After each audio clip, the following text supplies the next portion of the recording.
London's bankers earned almost £9 billion in bonuses last year, according to the Centre for Economics and Business Research. The city's high-flying 20-somethings are known as the Young Guns. Our reporter Daniela Silbenstein went to find out how they are spending their share of the profits. Is life all about accumulating wealth? An elite group making up less than 3% of city workers is cashing in. Some more business news now. European stocks have joined a global sell-off after reports of concern on the US economy have hurt markets in Asia and hit Wall Street. We go to AJ ready to tell us more now.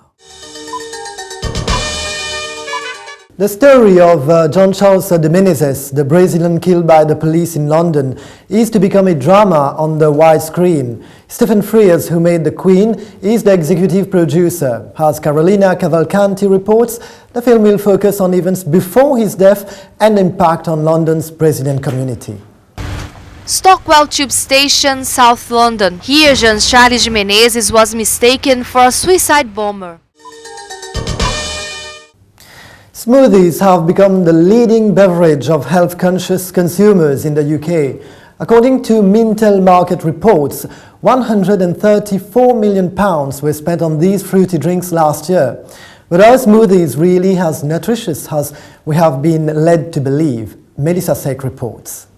What do Strawberry Cool, Peach Passion, and Blueberry Hill all have in common? Whether a meal or a treat, smoothies are becoming a global trend. The Science Museum in London is hosting an exhibition on spying. The director of the exhibition hopes that this will inspire children to use their brains in a fun way. More than 3,000 school children have so far been to the exhibition, Inutu Himanji reports. This is not a scene from a play hall. We are at the Science Museum where everyone present wants to learn the skills of being a spy.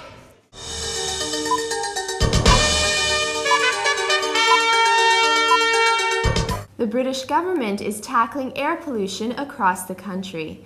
It will launch a new scheme next February consisting of a wide low emissions zone. It will first be implemented in London, where offenders will be heavily fined. But even before the scheme is put into practice, the debate overheats. Jacques-Aristide has more. It's invisible to the bare eyes, but it's everywhere, and it's a real threat. Air pollution has made London a pretty bad place to be. The capital suffers the worst air pollution in the country and some of the poorest in Europe, and the people suffer too. The mayor has estimated that there was something like 1,000 premature deaths in London in 2005 from one form of air pollution alone called particulate matter. And to put that in context, that's something like 4 times the number that died from road traffic accidents in London in the same year. Government figures show roadside air pollution here hasn't stopped increasing for the last 2 years, and so come new drastic measures that still seem not to be enough.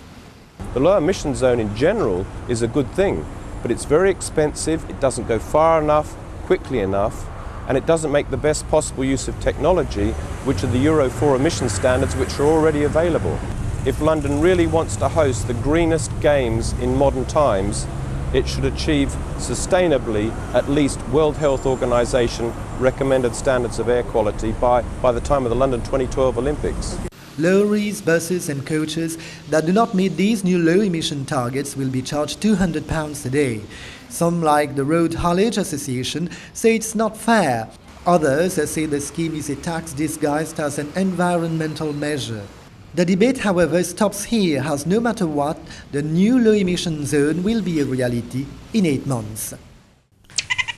Lined up for laboratories, each year about 3 million animals undergo experiments in the UK.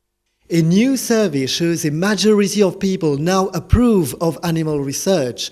7 out of 10 believe it's acceptable. That's a record high.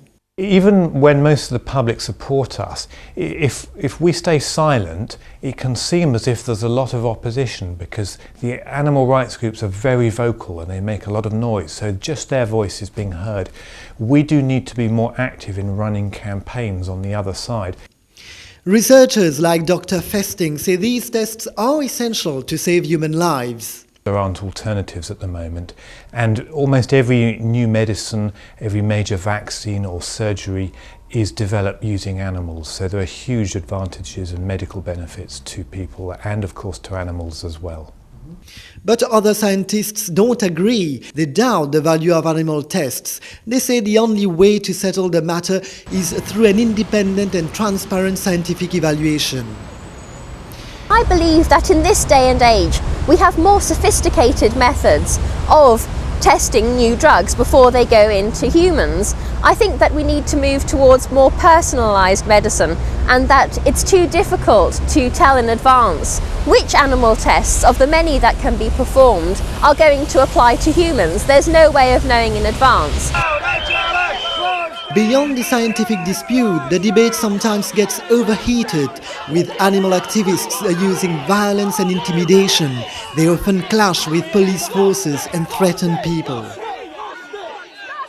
I think they are driven to do these extreme things. It's not my way, but I understand why they're driven to it. Let's put it that way. So, should animal testing stop, or should it go on to save human lives? That is the question, with no clear answer yet. A hammer blow for one whole migrant community. Flagged as the whole continent's hard workers since the EU enlargement, Eastern Europeans are now tagged with a rather new and unwanted image, that of being racist. The Commission for Racial Equality says some new migrants question the level of services they receive against those provided to established ethnic minorities. They are very open-minded and they speak loudly what they think. But I didn't hear that Polish people, they murder someone because they hate someone. They can say something, but I don't think so that the Polish racism is like a really very serious problem. For ethnic minority organizations, mutual respect and the law must prevail. I think in every walks of life you will find racial aggression, but it's illegal, and I think it's a minority more than a majority. Integration for us is a must. It is something that we support. It's something that we believe will work. Better integration is precisely the motto at the Polish Cultural Center. There is a demand for some knowledge about Polish history, Polish culture, Polish literature, arts, visual arts, performing arts, because there is no better way to integrate than through culture. A new theme for sure in the debate about the difficulties of integration in the UK. In the meantime, Eastern Europeans are found with a dirty nail to withdraw from their image. 1 in 4 people in Britain will experience a mental health problem at one point in their life. But this is tackled by a law which dates back to 1983. It's considered outdated, but worse, unable to deal with new problems, such as Michael Stone, a dangerous psychopath. That man murdered Lynn and Megan Russell in 1996, but could not be held under mental health powers. The Mental Health Bill aims at saying no to another Stone case. It proposes to make it easier to detain people and force them to undertake treatment, whether or not they have committed a crime. That would affect about 14,000 of the 600,000 people who use mental health services each year. But the response is hostile from charities and medical professionals. They say the number of patients who may pose a danger is too small to justify the powers of detention and compulsory treatment. However, the government says the bill strikes the right balance between patient safeguards and protecting the public. The Health Secretary, Patricia Howitt, says it is essential to ensure that discharged patients continue to take medication. She says modern medicine and clinical practice have shifted the whole focus of care into the community, and the law needs to follow. And after the different setbacks, the bill is now set to make it through Parliament.